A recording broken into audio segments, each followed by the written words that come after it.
بسم اللہ الرحمن الرحیم۔ اور موسیٰ علیہ السلام شہر مصر میں داخل ہوئے اس حال میں کہ شہر کے باشندے نیند میں غافل پڑے تھے، تو انہوں نے اس میں دو مردوں کو باہم لڑتے ہوئے پایا۔ یہ ایک تو ان کے اپنے گروہ بنی اسرائیل میں سے تھا، اور یہ دوسرا ان کے دشمنوں قوم فرعون میں سے تھا۔ پس اس شخص نے جو انہی کے گروہ میں سے تھا آپ سے اس شخص کے خلاف مدد طلب کی جو آپ کے دشمنوں میں سے تھا۔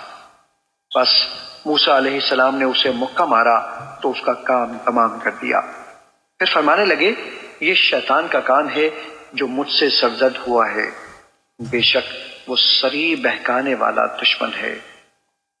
موسیٰ علیہ السلام عرض کرنے لگے، اے میرے رب، بے شک میں نے اپنی جان پر ظلم کیا، سو تو مجھے معاف فرما دے۔